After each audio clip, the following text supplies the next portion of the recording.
En esta primera sesión de nuestro material Creciendo Firmes en la Familia de Dios, la primera raíz para crecer firmes tiene que ver con el estudio de la palabra de Dios. Claramente, para cualquier cristiano necesita aceptar que la Biblia es la palabra de Dios, que fue inspirada por el Espíritu Santo, que no es hecha por hombres, sino que fue recibida por los hombres, pero producida en el corazón de Dios.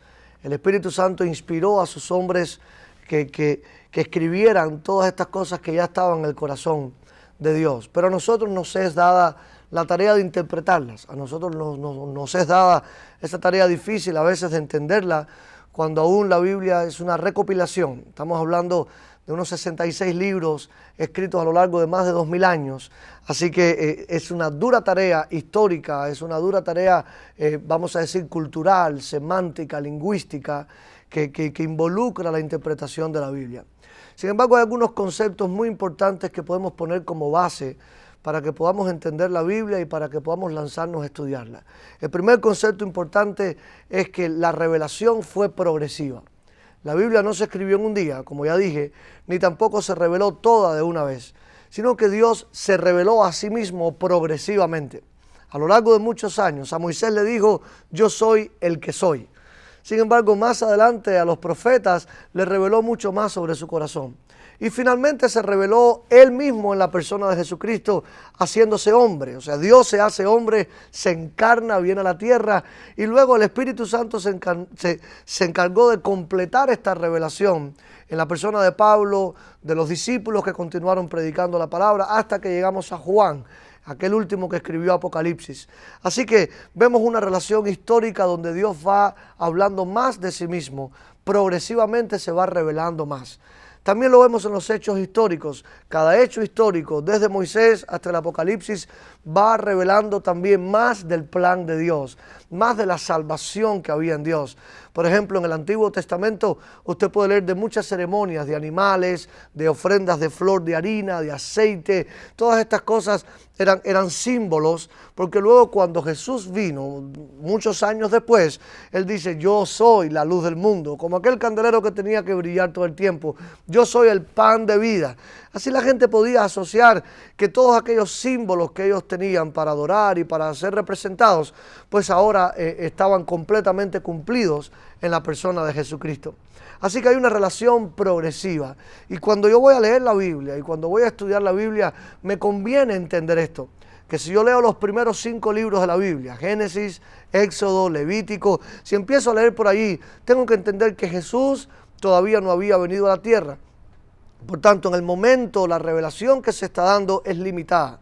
Luego, cuando leo los profetas, veo más el corazón de Dios, como que no solo la ley que se había dado, Dios quería más, quería una relación de amor, no solo el cumplimiento estricto de una ley, sino hay un reclamo del corazón de Dios a través de los profetas, que la gente ame al Señor, que se vuelva a Él, que sea misericordiosa. Y luego Jesucristo mismo viene para ser la palabra encarnada de Dios, según Juan capítulo 1, Él es el verbo hecho carne. Por tanto, cuando leo la Biblia tengo que tratar de combinar todo esto para poder entender a cabalidad todo el contexto histórico y todo el desarrollo que hay a través de los textos. Así que una revelación más temprana de alguna manera explica y aclara la anterior. Si usted no entiende algo del Antiguo Testamento, por favor, no se desespere, continúe leyendo. El Nuevo Testamento lo va a aclarar, lo va a explicar. Y si hay algo en el Nuevo Testamento que no entiende, quizás debería mirar atrás para poder entender su fundamento, su argumento, el por qué esto comenzó y nació. Otro tema muy importante al leer la Biblia es las diferentes versiones y las diferentes traducciones de la Biblia que existen. Muchas personas se preguntan cuál debo leer. Si hablamos de las versiones en español, la más conocida por muchos años fue la Reina Valera de 1960. Luego esa tuvo varias revisiones hasta que llegamos al 2015 y existe una Reina Valera actualizada. Un poco antes de ella, en los años 90, sale la Reina Valera contemporánea. Hay muchas versiones también, como la nueva versión, Dios habla hoy, Biblia de las Américas, Palabra de Dios para todos. Hay cientos de versiones y quiero que se entienda que algunas versiones tratan de ser literales y solamente traducir el texto bíblico tal y como está. Otras son parafraseadas. Significa que alguien quiso explicar más fácilmente lo que significa ese texto, que a veces por los años, por la antigüedad, se hace más difícil entender. Nuestro consejo es que leamos de ambas si lo necesitamos, pero tratemos de concentrarnos en una traducción de la Biblia. Una traducción de la Biblia también tiene en cuenta algunas frases semánticas, lingüísticas de aquella época. De la misma forma que cada uno de nosotros en nuestras culturas tenemos frases que no pueden ser tomadas literales, sino que hay que entender su contexto cultural, semántico y lingüístico. Asimismo sucedía con el hebreo, con el griego y con el arameo, los tres idiomas en los cuales se escribió la Biblia. Por tanto, necesitamos tener en cuenta eso, que cada versión y cada traducción va a aportar no solamente una traducción palabra por palabra, fielmente desde los idiomas originales, sino que va a tener en cuenta los contenidos culturales, semánticos y lingüísticos que hay en ellos.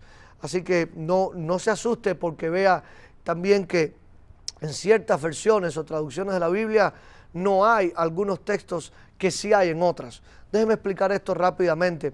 Los primeros monjes que se dedicaron a la traducción de la Biblia, como fue Reina y Valera, contaban con un grupo de textos que habían sido preservados de las guerras, de los incendios, de cuánto peligro el Señor se encargó de preservar su palabra.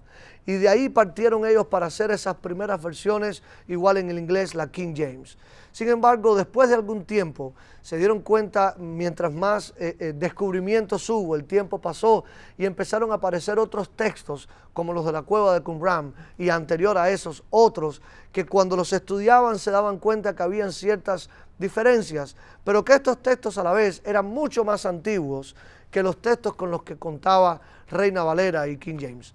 En este sentido, lo que queremos explicar es que la crítica textual siempre prefiere un texto más antiguo porque sufrió menos de manos de copistas. El error humano siempre existe y aunque los que se dedicaron a escribir la Biblia, quiero explicar, a traducirla o a hacer copias de la Biblia, los copistas, por así llamar, son seres humanos y pudieron cometer algún error. En otros casos no fueron errores, sino que se dieron el permiso de hacer ciertas aclaraciones para que la gente pudiera entender.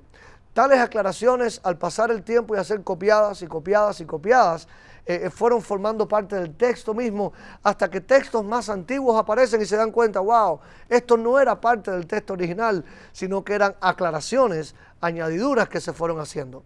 Basado en las palabras de Jesús, que a su palabra no se le puede añadir nada, tomaron la decisión de hacer versiones de la Biblia basados en esos textos a los cuales se llama ahora el texto crítico. Son textos que han sido probados, vamos a decir, más fidedignamente y que se les considera más fieles al texto original por haber pasado por menos manos humanas, por menos copistas.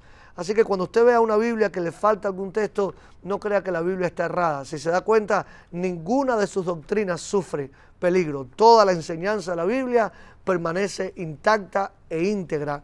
Solamente ahora hay esfuerzos mayores para que nosotros tengamos Biblias 100% o al menos mayormente apegadas al texto original. Así que lea su Biblia, marque su Biblia, memorice su Biblia, ame su Biblia y practique su Biblia.